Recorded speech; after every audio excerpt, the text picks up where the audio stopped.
Hello, people. Yes, that's right, I'm back. And as you can see, I'm gonna tackle, um, yeah, probably one of the greatest albums in my collection, and definitely one of the most important, in my opinion. That's right, Can's Tago Mago. Um, Quite a feat to try and tackle this at 12:30 on a Saturday night, but I knew this is the one I wanted to talk about next, and I really want to do this right, so please excuse any editing if I have to do. I just, this album is just a masterwork. It really is. Can. I'm sure many of us in the vinyl community really know Can well. I must say, I discovered Can pretty much through the vinyl community, and I'm forever thankful for that because, oh my God, this band. I've read quite a few things about this band, this album, and this band, and I once read somewhere that Can is perhaps a band that is one of the most talked about bands, but one of the least listened to, which I kind of sort of get. And if that's true, it's just probably one of those things that some journalist wrote, but I could kind of see where could come from, because Can is not a band for everybody. But for those with more adventurous ears, maybe, or more of a desire to learn about different music, I always say too, they're a great place to start if you're looking to sort of venture off into the more adventurous, more avant-garde, if you will, experimental. They were a big starting point for me, at least, and I'm still learning. I mean, don't get me wrong, really. Okay, so Can and Tago Mago. Can were, of course, a German krautrock band, perhaps one of the premier krautrock bands, if you will. Formed in 1968, based out of Cologne, Germany. And man, what a band. You had members, just every member, the original lineup, let's say, just, each part played, worked perfectly. Every member just contributed something so great to the whole. I mean, that original lineup, again, when they started messing with the lineup, and when, people left, and, they tried to incorporate different things, it didn't work as well. It really didn't. So from the beginning to probably about their, midway through the band's life, they were just spot on, fantastic. So Tago Mago is, I think, it's often called their second album, but I think technically it's their third if you count soundtracks. I think the band themselves consider this their second album because soundtracks they called more of a compilation rather than an album. Recorded and released in 1971, 2 LP set. Okay, so Can, what to say about Can? Again, German, Cologne, Germany, formed in 1968. It can be said, I guess, that the idea of the band came from keyboardist. I'm going to slaughter all their names, please forgive me. Erman Schmidt, keyboard player in the band, and also was very well educated in sort of modern day composer. That's what he wanted to be, essentially. He studied under Stockhausen and just really considered himself a composer. And I think what happened, he went to New York in 1968, and I think somehow through, whatever school he was going to, he somehow hooked up with the group of minimalist composers, Terry Riley, Steve Reich, Lamonte Young, these sort of avant-garde minimalist composers. And they had a big influence on him, as well as discovering Velvet Underground and just I'm sure he was familiar with American rock and roll, but I think the Velvet Underground is what he references quite a bit as being, you know, sort of pointing the way, the potential of where rock music can actually go. He said something to the effect that everybody talked about jazz and everybody talked about classical, but nobody talked about rock and roll being sort of this, you know, as an important music, modern, you know, an important modern music. It just wasn't thought of that way. At that time, it was still pop, love songs, you know, Beatles, Elvis, you know, that sort of thing. So when he discovered the Velvet Underground, you know, I guess sort of you could say a light bulb went off, and he sort of realized what you can do in a rock band format. So when he went back to Germany, he formed, along with Olger Zukai, who I believe was a music teacher at the time, and he knew the guitar player Michael Caroli, however the hell you say it, guitar player. I believe he was a student of Olger Zukai, and they formed this band. And somehow, the drummer with the worst name, Yaki Liebetite, however you say it, somehow he was formed in the band. He was a jazz drummer, and what a drummer! For those of you who like who are into drummers, into drumming, can. But yeah, Yaki Liebetite, if I'm saying that right, is what a drummer. I mean, you talk about, I think they called him part man, part machine, with his ability to keep time, and he is just spot on. More than just the backbone. I mean, this guy is just an important part of the band, sound. He played riffs on the drums, you know? It wasn't just keeping the beat, and he's just spot on. But anyway, so they formed the band, and they got an American singer, Malcolm Mooney, who's kind of a loose cannon from what I understand. They recorded their first album, Monster Movie, and Malcolm Mooney sort of, I guess, had a nervous breakdown and split from the band.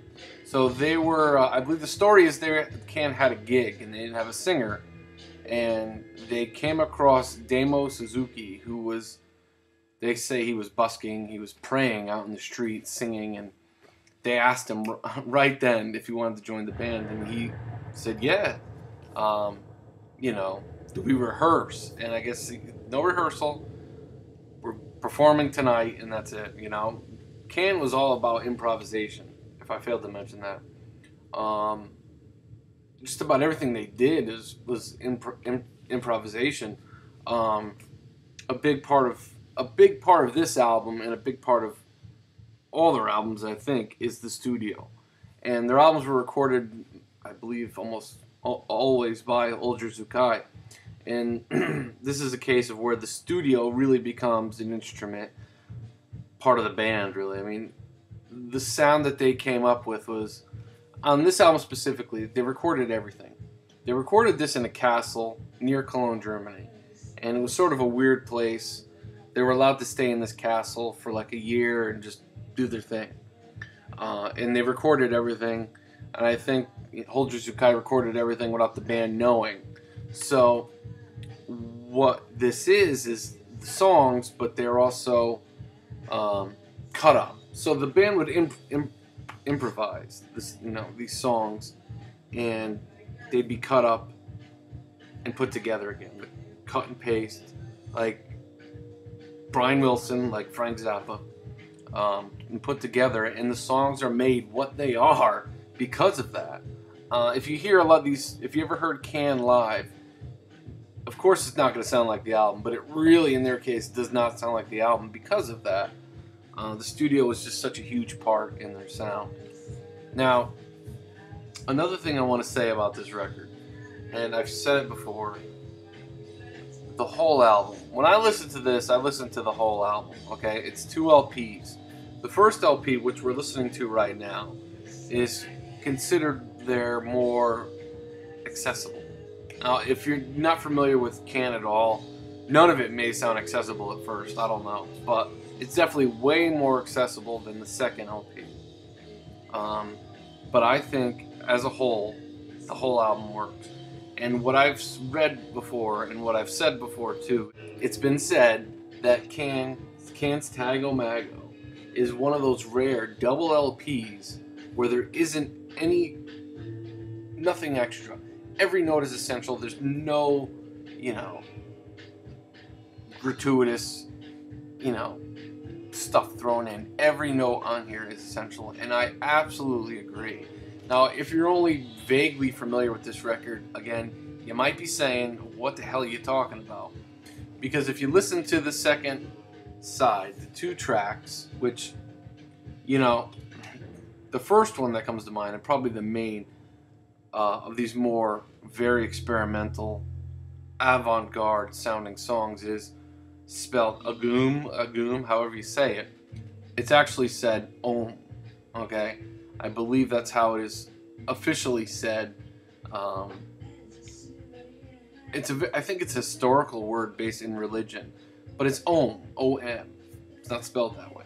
And the song is based around Om. There's all this chanting throughout the whole thing, and it's the longest avant-garde piece on the album. And it can be a harrowing listen if you're not used to it. But after you've listened to it a number of times, gotten used to it, I love it. I can honestly say I love it. And it's one of those things too where I first heard it and I was like, what the hell? Like, I can't take this, But I've listened to it enough to know that, to get used to it and to realize that it is actually music going on there. It is constantly changing, like I said, in the studio. It's all cut and paste. And as soon as you sort of find some sort of rhythm, some sort of anything resembling normal music to grab onto, it changes into something else. But it's one of those things where you just gotta go with it, and forget really any sort of preconception you might have as far as music goes, and just really let go and just listen to it. And I think, you listen to it a number of times, you might get what I'm saying here. It's fantastic, it really is. Okay, sorry for that edit. Listen to this.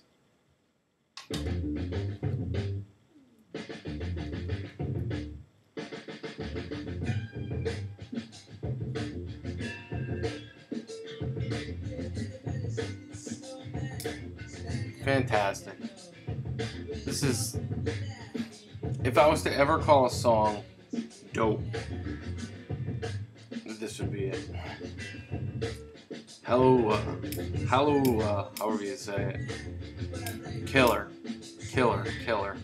Okay, so real quick, let's talk about the songs just for a minute. I mean, trying to talk about songs, it's tough, and it's also sort of pointless. But anyway, opens with Paper House, which is one of the shorter songs on the album, and it's fantastic. It just opens up with this sort of strange noise, and then it's really an accessible tune. And then it goes into Mushroom, one of Can's greatest songs.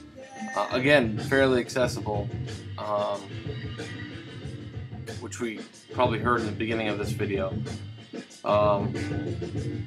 Sort of darker and almost has a paranoid feel, but it's still infectious as hell. And then there's Oh Yeah, which is kind of this longer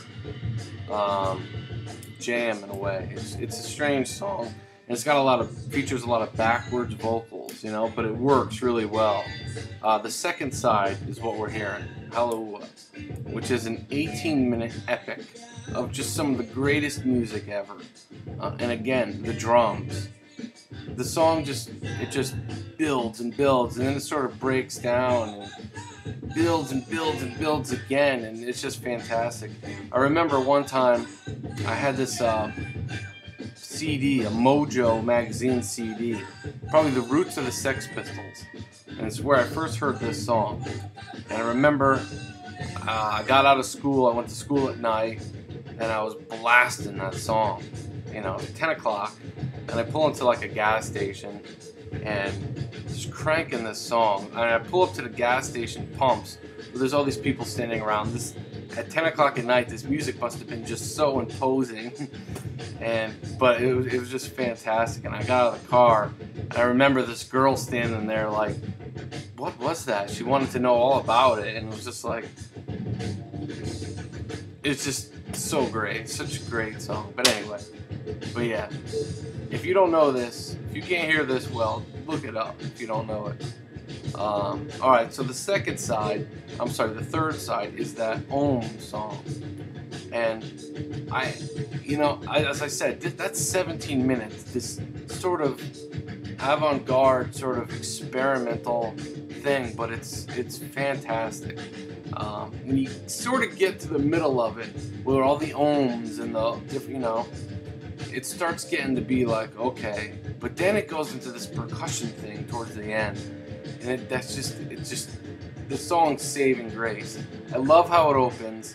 Love the first 5 minutes or so, but then once it reaches that midpoint, it starts getting to be like, but then right when you almost can't take it anymore, this percussion comes in, and it's just killer. Okay, so that takes up the whole third side. Again, not an easy listen. 17 minutes. And then there's Peking O, which again is very experimental. Features like Damo Suzuki's vocals, very echoey, sort of in the backdrop, in and out. But then this drum machine comes in, and it's very strange. And at first, it's very off-putting. Like, this is really out of place. This really fast drum machine. And but then after a while, when you've listened to it, you realize that it's kind of this drum machine that just makes the whole thing.